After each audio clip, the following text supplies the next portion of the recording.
we don't have too many sessions on international affairs or global affairs yet. This is perhaps the only session where we are expected to speak on a very important question on the emerging role of India.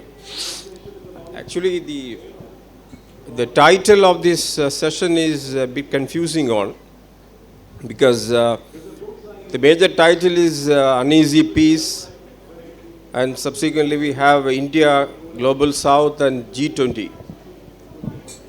Actually, we have an uneasy peace situation in the context of the threatening global recession on the one hand, and the ongoing Ukraine war. Besides, we have a very conflicting and very unfavorable regional and global circumstances, including uneasy peace with China, a conflict, a very unfavorable condition of internal situation of our neighboring countries like Sri Lanka, Pakistan, and so on and so forth. So we are supposed to take up an important question whether India as a country is capable of reimagining its role in global affairs with its presidency of G20. Some of you might be knowing that a couple of weeks back, India held an important conference, a virtual conference titled The Voices of the Global South. So it gives an impression that India is going to play a proactive role in the G20 collectivity, which is actually a collectivity of fast developing countries, developed countries, and so on and so forth, where India, as Prime Minister Narendra Modi has said, is expected to play a proactive role on behalf of the Global South. Global South is actually a collectivity of developing countries or even underdeveloped countries of the past, particularly in the days of post-independence days. You have a large number of countries being in an underdeveloped state of affairs. We were called at that time third world countries. We have now a very comfortable term called the Global South. Most of them are fast developing countries, emerging economies, and like that. So the question is, under the current scenario, given all the potentials and constraints, whether India is capable of playing the kind of role that Prime Minister Narendra Modi has put across. India can play a proactive role in terms of acting on behalf of the Global South. So we have a couple of questions now before us. We have, at first round, we have 10 minutes presentation by Ambassador Gurjith Singh and Pravin. And we have, at the first instance, we will take up whether India as a developing country is capable of playing the kind of role that is being placed before us. We have in the next 1 year or more so, we have two important positions that India is holding. The first is the presidency of G20. The second is Shanghai Cooperation Organization's chairmanship. These are two crucial positions that India is going to play. So the fundamental question is whether we can go back to the days of Nehru era when we were the champions of the third world. Presently we call them as the Global South countries and like that. There is a kind of feeling that, as Prime Minister Narendra Modi has said, globalization needs reimagination. He was telling in the conference, virtual conference, that globalization without a human face, globalization without reforms, globalization without revision is not going to deliver any good for the large number of countries in the Global South. So what is important is the kind of role that India is expected to play in the G20 in the coming days is going to make a difference in the conditions of these third world countries, or the so-called third world countries or the Global South countries. We will start with Ambassador Gurjith Singh, who worked with a large number of organizations and countries from ASEAN to Africa Union, and several countries from Japan to Sri Lanka, He has a wide experience in terms of, he worked with Shashi Tharoor. Just now we were there in the session handled by Shashi Tharoor. He was very particular to attend that session because he worked with him. So he was fond of Kerala. He is very much interested in understanding how Kerala reimagines his role in the world. I think he has a large number of friendship with the diplomatic community, including senior KPS Menon, junior KPS Menon, a large number of people like that. I'm very happy that Ambassador Gurjith Singh is here. I will hand over the mic to Ambassador Gurjith Singh. The first round we will have a 10 minutes his accounts, then followed by Pravin's perspective. Then we will have the next session. Thank you. Thank you, Professor Seethi, for your rather gracious and generous remarks. Thank you. And I'm very happy that I'm sharing the panel with Mr. Sawhney, who's, writing that I've been reading for long and being influenced by them. So, we are in an uneasy world. This unease is different from the unease of 1945 or 1955, when decolonization and non-alignment started coming out. We are in a different phase. For one, the number of countries is much more, 193 countries now compared to those days. And secondly, there is no common cohesion like decolonization, new international economic order, all that went away, and we were promised the benefits of globalization. We were told, become global, and we will give you climate finance, we will give you global trade, and all of us benefited somewhat in that way. So today, the countries who benefited from globalization, India, China, and many developing countries, don't want globalization to be closed. Whereas our friends, particularly in the West, believe that they can shut globalization when they want, impose sanctions when they want. That means that what you promised me, suddenly you take away. So this is a cause of unease. We call it the rules-based international order. Now, when the Americans say rules-based international order, they mean the Chinese are not following them. When the Russians say it, they mean the Americans are not following them. And this, merry-go-round goes on. For us, the rules-based international order, which includes, as you said, multilateral reform of institutions, is very important to maintain our position in the world. Secondly, 3 years ago, the world was not at war, but the main challenges were climate change, terrorism, epidemics like SARS and Ebola, not global epidemics, regional epidemics. And consequently, you required, humanitarian assistance and disaster relief in limited areas. But in all that time, the global community kind of worked together, whether it was in the UN or it was in the G20. So, whatever the Western countries failed to handle, then they would expand the circle and lay part of the responsibility on emerging economies. They don't want to expand the Security Council, but they don't mind us coming into the G20. So today, the G20 is the symbol of maintaining the international order.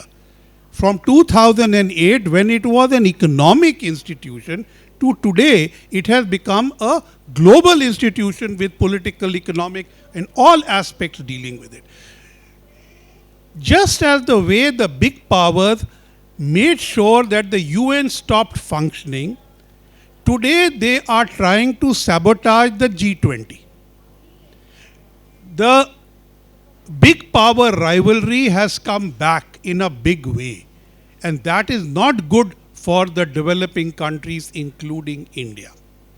Big power rivalry today, the Americans say, is with Russia. We in Asia think it is with China. Now, like India, Russia is not our challenge. China is. For Japan, our old friend, and Australia, our new friend, China is the main problem.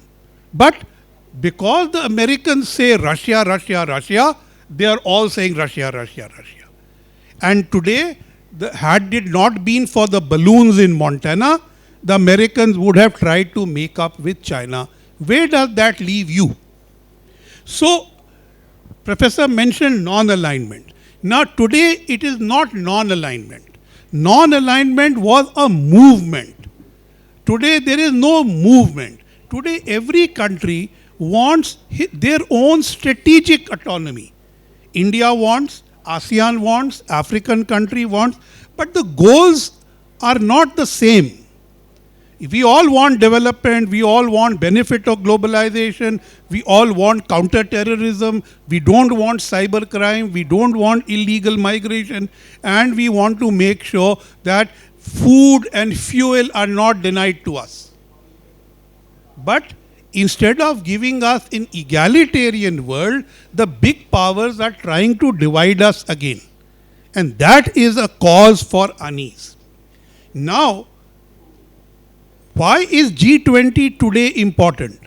India is trying to say that G20 will not be carried away with the big powers with their own rivalries and agenda setting. With great difficulty, we all got into the G20 so that our voices could be heard. So the developing countries within G20 must stick together to make sure that the priorities are not set by the G7 or China or Russia, but by us, because our understanding of our problems is different from their understanding of our problems. Therefore, the opportunity today for India is to speak for the global south. And the advantage is that before us was Indonesia, after us will be Brazil, and thereafter will be South Africa. A rare constellation that 4 emerging economies who are members of the G20 will chair G20 in a row. So this gives you an opportunity to coordinate your positions. Indonesia, when they took over the chairmanship, thought they would do something like this, but they were hit by the Ukraine crisis. Now we should hope that no new crisis hits us, and we can manage the current cleavages by putting our agenda forward. So the recent virtual summit called the Voice of Global South was basically to bring that agenda forward, and it did 2 things. One, it told the G20 that there's a very loud voice which is not part of you, so you must listen to it. Secondly, it told all the smaller countries that we are ready to listen to you and take this voice to the G20. Secondly, India has also invited several countries from the south as guests, our guests, to the G20. Nigeria, Egypt, Bangladesh, different countries, Cambodia. So, the whole of Africa has one member in the G20, South Africa. So we are trying to say that India has good relations with ASEAN, with the South Pacific, with Africa, with the Caribbean, and with Central Asia. We have got summits with all of them, and my last book was about this very relationship with Africa. So we understand our friends, and we should be able to articulate their advice and their views into the G20 and make sure that the real problems of the world are brought forward and not Russia. Russia is Europe's problem, not a global problem. And I think this is where we need to draw lines and build our strength. How we will do it, I will come back in my later combination. Thank you. I will request Pravin to focus on a couple of other issues related to this particular thing. The first is the role of China in the emerging global dispensation.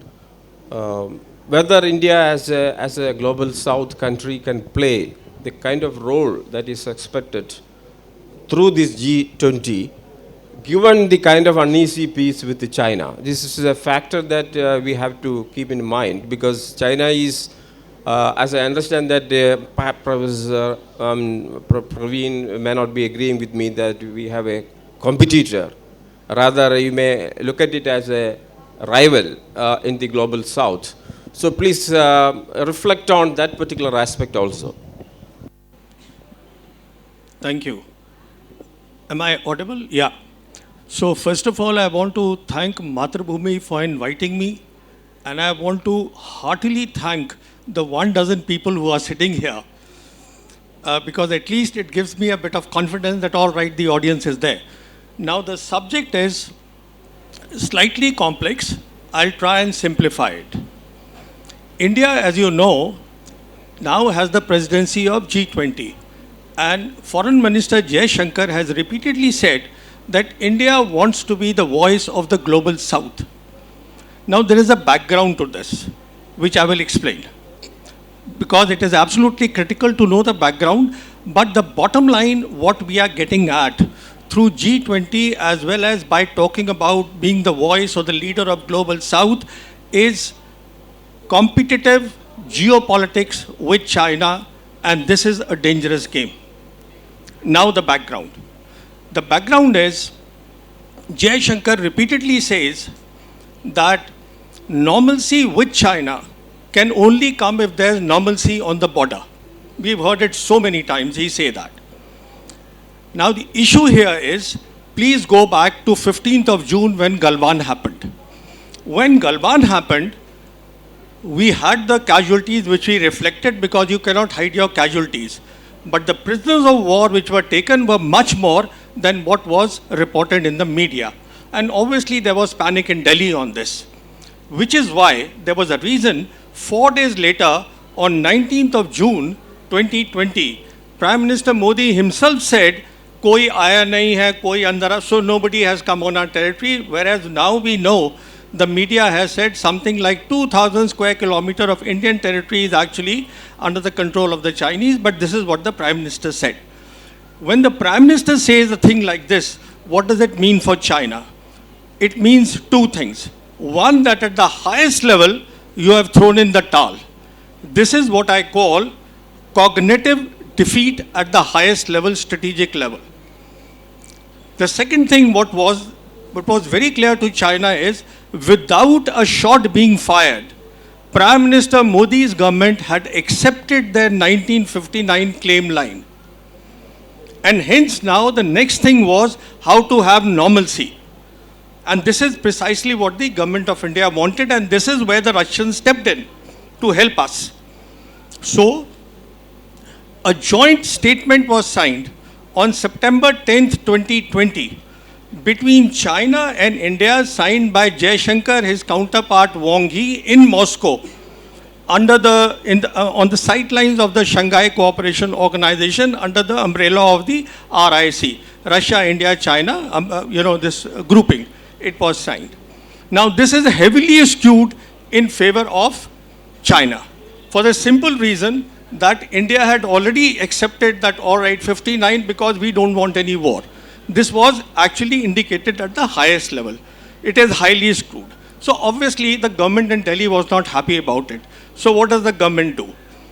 At the end, towards the end of the Trump presidency, in a very hurried way, India signed 4 military foundation agreements with Russia. The moment you sign those agreements, India is not an ally. Ally means a military partner. It means that if tomorrow there is a war in the Himalayas, the US will come and help us. They will also join the war, they will not. So we became de facto ally of the Americans, and later on when their defense secretary came to India, General Austin Lloyd, he suggested, and we became now a part of the integrated deterrence. I will not actually explain all this. Should you want, we can talk later about this. So we are today plugged in into the integrated deterrence. And why are we plugged in? Because it was decided by the Modi government that, look, the room for maneuver to rise and show that we are a grown power is not there on the land borders at all. So let us look at the seas. So precisely now we have accepted a role which is a junior role of the US military to be the net security provider in the Indian Ocean region, and this is where the things stand today. Now the issue is that there are three things any nation can do, any major powers can do. What are those three things? It is called cooperation, competition, and combat. Now, when we had normalcy, when I said September 10, 2020 agreement was signed, normalcy actually scared us. Why it scared us was because now, once we say that, of course, everything is normal with China, China will say that, all right, now you implement the two agreements that the Prime Minister agreed with President Xi Jinping in Wuhan and in Malipuram, in Chennai. In Wuhan in 2018, Prime Minister went to Wuhan in China and it was agreed, one of the key things agreed was that in a cooperative mode, India, China plus, this was the formula, that we will get together, we will help the nations of South Asia for connectivity and development.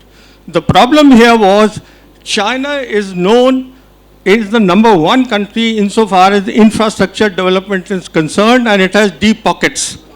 So obviously, if we were in a cooperative mode with them, they would automatically assume the leadership. Similarly, what happened was in Chennai, when Xi Jinping came here for the reciprocal second informal summit with Prime Minister Modi, it was agreed, or Xi Jinping said very clearly, we should have peace in the region. Peace meant three things: that India-Pakistan relations should be good, India-China relations should be good, and China-Pakistan relations should be good. So normalcy would have meant that now the Chinese are putting pressure that you please accept your commitments that you have given, what was agreed by the leaders, that should be executed. So therefore now we tie up, as I said, with the Americans. And now of the three things, cooperation we don't want to do. Now the second thing is competition. Competition, we believe, because this helps boost the image of India and the Prime Minister especially. We have got into, with the help of America, into a competitive geopolitics with China. Simplified, this means is, you are my friend, now you are weak, you go and say I am strong because this guy is behind me, which of course does not make sense at all. And as far as combat is concerned, should combat happen, for that what the government did was, if you recall, in September 2022, Prime Minister, when he met in Uzbekistan, he met President Putin of Russia, he made that famous statement that the era of war is over. Now, what it meant for the Indian military, and I have checked up with a lot of generals because I have a background of the military, it basically meant that, look, we do not expect, there will be no full-scale war between India and China on the borders. You should only be prepared for armed and unarmed skirmishes with China on the border. Now the problem here is, what sort of a combat will happen will not be decided by the junior power, it will be decided by the senior power, and the senior power happens to be the PLA, which is competing with the US military today in the world. So when we talk of this G20, I mean, I will talk this a little, more on this, but competitive geopolitics, when there is a huge gap in the national power. By national power, basically, I mean hard power. Three things: economic, technology, military power. When there is a huge gap, this is a dangerous proposition. And this is where the uneasiness lies. Thank you. Thank you. Sadi was talking about this disproportionate power status between India and China and the kind of limitations put on India. Ambassador Gurjith Singh, let us go back to some of the fundamental issues that we are expected to take up. I will take up a paradoxical situation that we are caught up. Prime Minister, in his Voices of Global South conference, was telling about human-centric globalization, human welfare, equality and fighting poverty and all these things. Well taken, all these things are very important. But there is a very strong criticism that countries like India in the global south are under pressure of the global neoliberal institutions. And most of these global south countries are following a neoliberal policy package on a daily basis across this country. So given under the conditions, the constraints of this neoliberal Raj prevailing in a large number of global south countries, is it possible for us to take up a proactive role in behalf of the global south in terms of human welfare? Because neoliberalism basically undermines human welfareism, social security, and all the kinds of, all the liberal Raj at a point of time has been advocating for a long time. So under the neoliberal dispensation, these things do not matter at all. So isn't it a paradoxical situation that a country following a neoliberal path of development and trajectories of development is advocating the cause of human welfareism, social security and equality and like that? You know, the most recent Oxfam report tells about one person controlling 60% of our resources, capital and like that. We have innumerable indices in respect of the unequal nature of it. Pravin was talking about disproportionate capability. This is an area where we have, if you look at this global development index, global inequality index, you have in every sphere, India is far below the level of other countries in the world. So how do we address this paradoxical situation? The second point is, Prime Minister also talked about reforms in international financial institutions like IMF, World Bank, like that. We don't have much capability in terms of putting pressure on the West on these issues for a long time. We have been struggling hard to effect these reforms of World Bank, the structures of international financial institutions for a long time. We failed miserably over a period of time. So how effective, how is it possible for India to take up all these issues? Today, with India taking a pro-Russian position on the Ukraine war and the West is quite skeptical of the role of India. How do we negotiate in G20 is a crucial question.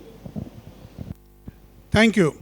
So, last point first. What you call skepticism, I call respect for autonomy. It just matters how you see it.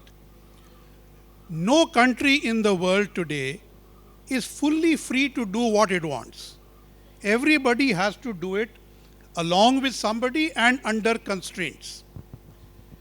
So the point that Mr. Sawhney made in the end, that the unease is with China, yes, there is an unease with China. And each time India tries to rise, China will do something to prick your rise, always.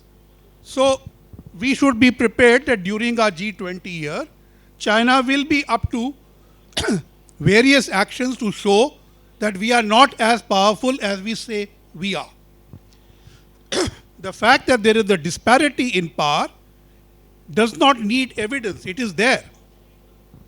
But having been ambassador to ASEAN and to the African Union, I can tell you that in both those regions, China is far ahead of us. But there is still a respect for India, for our way of doing things, for our model. And therefore, that remains the hope of trying to engage with them, irrespective of what China does. So, while we would like to have a cohesive partnership with China, China wants, as Mr. Sawhney correctly said, that they should be the leader and we the follower, which we are not always comfortable with, though in climate change negotiations in the past, we have followed that approach. But the issue with China is they will take you up to a time and then go their own way. India has not learned to be that transactional, and that is something we need to learn. You asked about reforming the Bretton Woods institutions. Your best chance of doing it is in partnership with others. Partnership with China, they also want to reform. Partnership with the G7, they don't want to reform, but they may say, you act against China and we will give you a better place. The point is, neither of them are beneficial allies. So you have to choose issues on which you will ally with whom. That is why I said it is not a non-aligned movement. It is simply an expression of autonomy. You correctly asked me about the nature of the world and how it has become what you call neoliberal, let us say capitalist, where development took a back seat. Globalization meant aid will come down, trade and investment will go up, which means rich will become richer and poorer often become poorer in all developing countries. And just as you said, 60% controlled, in many African countries, 90% is also controlled. But that is not the point. The point is, do we just accept it? No. Today, the solution lies in focusing on the sustainable development goals, which is ultimate welfare, on which the global north was supposed to provide funding and they failed. Whether it is climate finance, counter-terrorism, 0.7% of ODA, they kept none of their promises. So we are constantly battling them.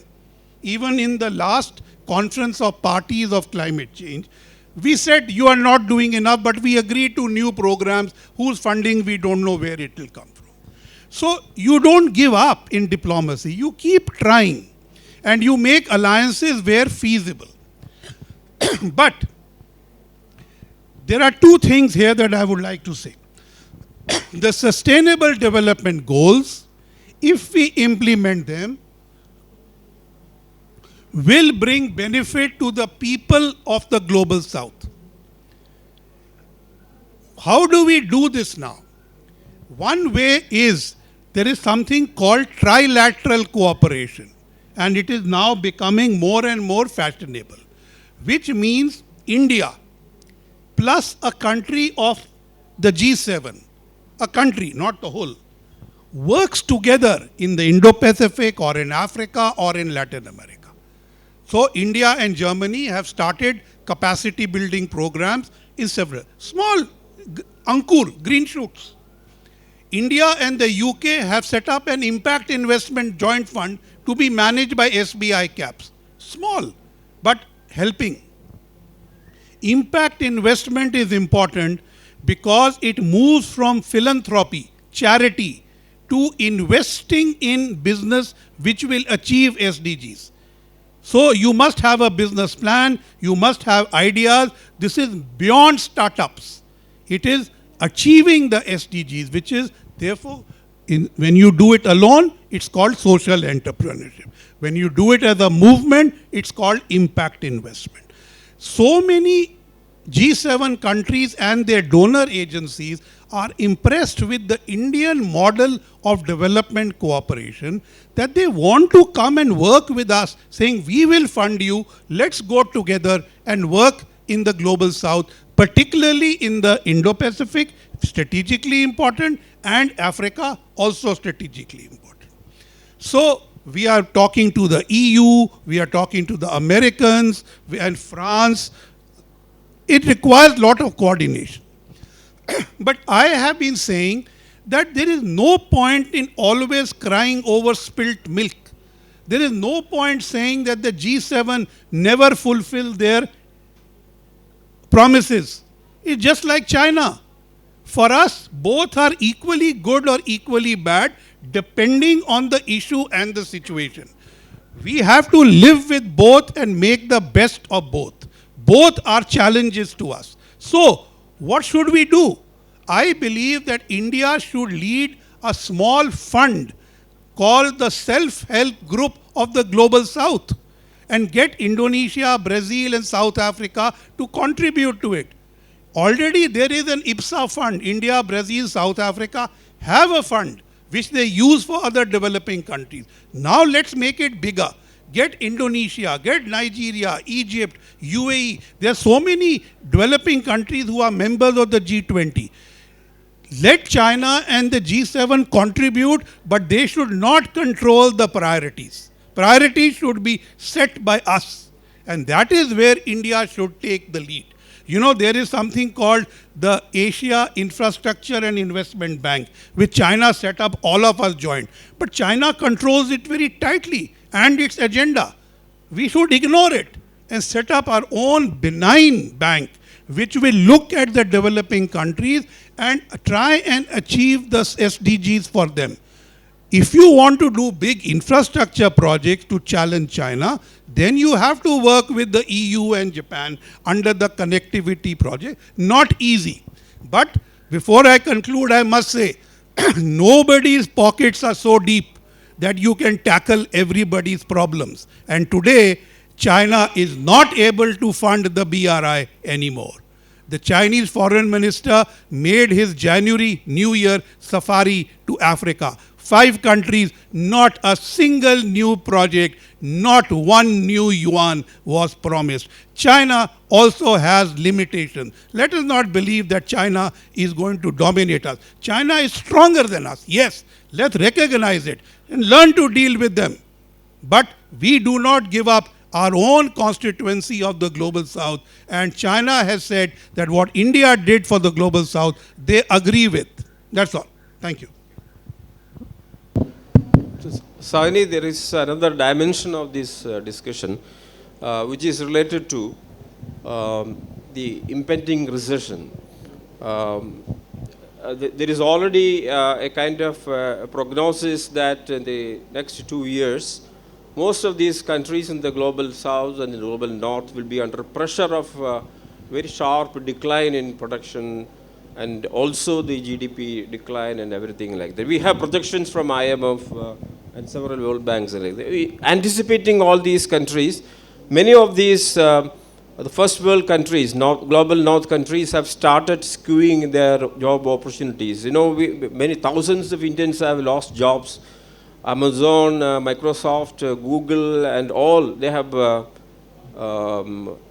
set them back. Many of Indian professionals are now in trouble now. So this is a very, very dangerous situation like that. If we have all the promises of globalization on the one hand and the setbacks on the other hand like that, do you think that under the emerging circumstances, as Ambassador Gurjith Singh said, that there is a great potential for a new South-South cooperation? Now, we used to talk about all these things in the 1960s, 70s, and 80s, and like that. We almost abandoned the agenda of South-South cooperation in a different way. We had actually moved to a business model after 1990s with all kinds of things like free trade agreements and like that. We have India-ASEAN agreement, but I do not know how much useful it is for India. We have a very short, very long time deficit in terms of our trade with ASEAN countries, if I am correct. In that way, India as a country hasn't benefited much in spite of this 25, 30 years of liberalization like that. So, should we think about an alternative model of global South-South cooperation? I think this is exactly what you also suggested, something like that, a self-help model. Whether it is workable in the present circumstances, given all the kinds of pressures and constraints put on us by China. The first thing is that as Indians, unless we know the truth, we accept the truth, we will never have a roadmap. And I will give you some hard truths now. The recent Davos 2023 for the first time acknowledged that globalization is dead. And instead of globalization, their theme was cooperation in a fragmented world. Fragmented world. This was the theme.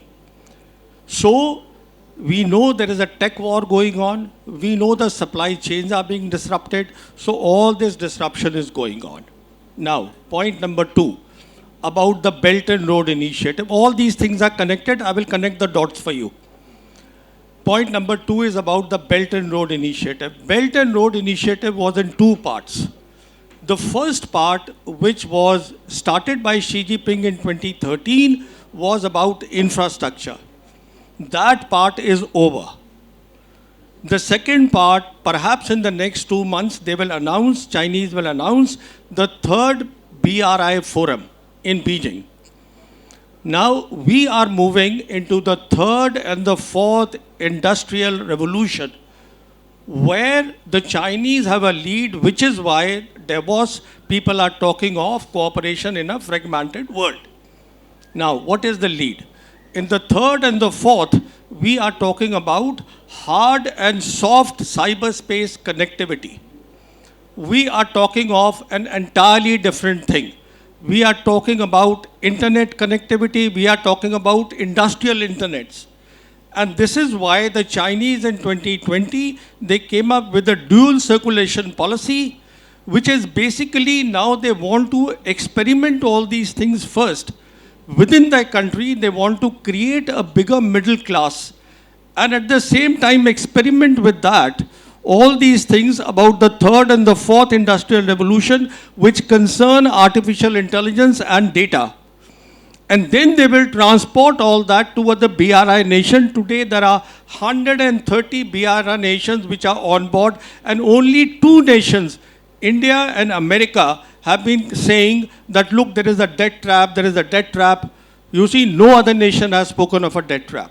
In fact, the Americans are worried. Now, the third thing I want to say is, as far as UN is concerned, United Nations is concerned, in 2015, they came up with what is called the Sustainable Development Goals. 17 goals were listed. Goals like eradication of poverty, diseases, food for all, education, these were the goals.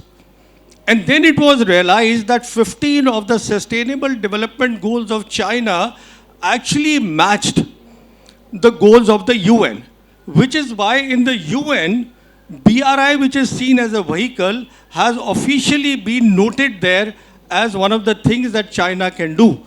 China, in the meantime, what it has done is, in September of 2022, Xi Jinping announced the Global Development Initiative. Now, this Global Development Initiative is precisely about these Sustainable Development Goals. So the point I am making is, the whole world is going through very bad times. It has been accepted and agreed by Davos also. The World Economic Forum has accepted that.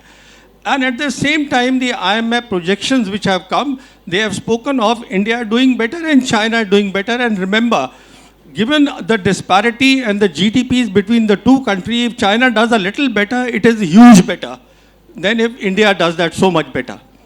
Because they already are at a very high level of economic prosperity than India. So, they are very much in the game. Now, coming to the Global South with all these 3 things that I said. What is Global South? Global South is basically 77 nations plus China. These 70 nations, what during the Cold War used to be the first world, second world, third world. The first world were the 2 superpowers, the second world were the NATO and the Warsaw countries, and the third world were all these countries. Which are these countries? We are talking about Latin America, we are talking about Oceania, which is 14 small countries there. We are talking about we are talking about Asia, and we are talking about the African continent. All these, most of these countries are on board BRI, and in South Asia, except for India and Bhutan, all the countries are on board BRI. So the point I'm making is that when you see all these things, please sit down and connect all the dots. It will become very clear that the West cannot do. West is having a problem. as far as I am concerned, when I think about it, I think the Americans have overplayed their hand in this Ukraine-Russia war, and this will not take them much, very far, for the simple reason there are only 3 nations even today, only 3 nations which are known as geostrategic nations. Now, what is a geostrategic nation? It is a nation which has the capability, capacity, and the political will to influence even beyond their borders. And those nations are America, China, and still Russia. These are the 3 nations. So my point is, all this G20 that we are talking about, that we will take all these people to 23 places, so many Sherpa is there. Look, it all sounds good. There is an election year coming up. So, in fact, if you see what is there in the news, we requested the Indonesians that please exchange this with us. We were supposed to do it last year when it was with Indonesia. The chair, it's by rotation. Nothing great about it. So we were supposed to do it. We requested them. We got it this time because now this is the opportunity to project the Prime Minister, and this is the reality. The election is on and nothing much is coming out of it, because please understand, China is not happy with a multipolar Asia, period. Because they see Indians completely plugged in with the Americans and they feel threatened. Their sea lanes of communications, please remember, $4 trillion of Chinese trade. It traverses regularly through the Red Sea. It comes from there, Indian Ocean region, then it goes to the state of Malacca, and then on to South China Sea and China. This is the route it takes. So they are worried about that. Now, this is a different aspect altogether, but if you please connect the dots, you will be very clear, because we have to first accept the reality. Thank you. Thank you for being critical of this emerging role of India. So we are actually caught between rhetorics and reality in the context of what he rightly said, disproportionate capability. Whether we are able to play the kind of role that United States, Russia and China are now playing in different ways and like that.